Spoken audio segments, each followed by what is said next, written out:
watching Dean 50 years later, I mean, it's 50 years later, it's very hard to believe that he's dead. But at the same time, and this is what's also kind of weird, is that it's hard to believe he was ever alive, or at least ever alive in the way that, you know, people tend to be alive. The stuff that's accumulated around this guy in terms of legend is so enormous and pervasive that you look at him and it's just hard to believe that this person was a normal person, was just a regular person who happened to be an actor. We think we know him. We don't completely. The strange thing about Dean that I also noticed in watching him is that it's impossible to watch him without knowing he's dead. I mean, Marilyn Monroe, you would think that you think about it. You don't think about it. With Dean, you think about it. But you don't. You just kind of get charmed by Marilyn Monroe. But with Dean, there is kind of exalted weirdness about watching the flowering of something wonderful, the beginning of something wonderful, and the end of something wonderful, all taking place in the exact same moment. It's sad. It doesn't stop being sad. It just is just such a shame. And you can't help but think about it almost every second that he's on screen. And of course, it's not anything he's doing. It's something that's in our heads. Dean had happened to him something that everybody's afraid is going to happen. And the thing that had happened to him is that when any of us, except for those who are completely not neurotic, has something really great happen, some great success, there is a tendency to start thinking that what could go wrong? Well, maybe I'm going to die. That could go wrong.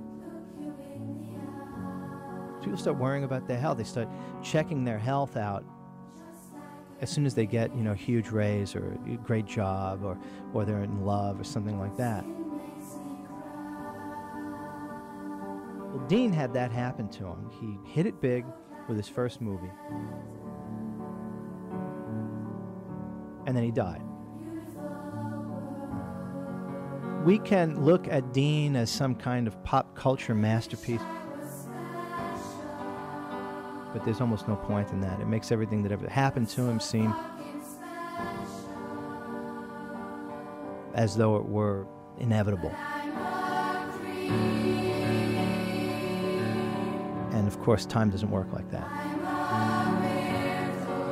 It's much better to look at him as a guy who wanted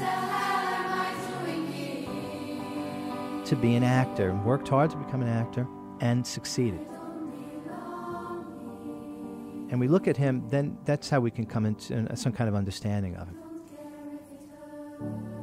He was a very lucky guy until he died when he was 24. He was about as lucky as you could get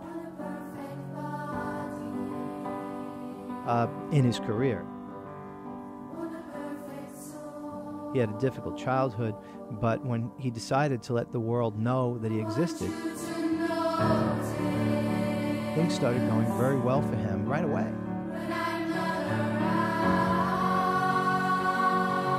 So very early on,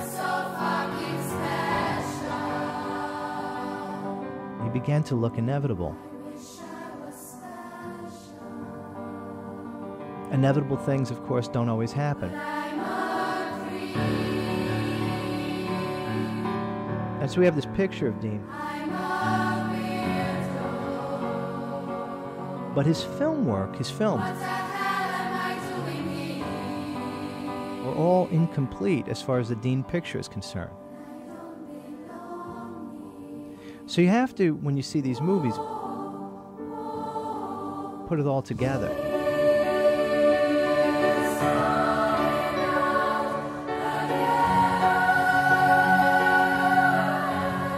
When you put that together, you realize that he made it cool to be emotional. He made it cool to be artistic, to be mentally tortured.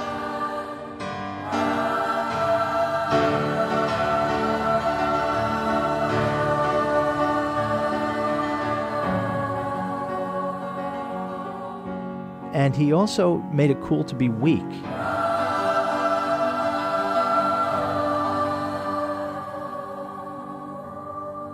Now, he made it cool to be weak because he himself seemed strong. He was encased in a kind of shell. Eventually, that cool to be weak thing would, result in some of the most pathetic specimens of masculinity. The thing that carries into all his work is that he was somebody who was a young man looking at the possibility of his spiritual execution at the hands of the world that he happened to find himself in.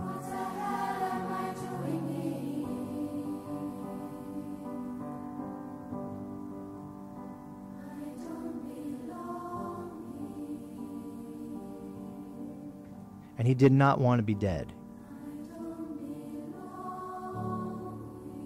He didn't want to be dead like the adults that he saw around him.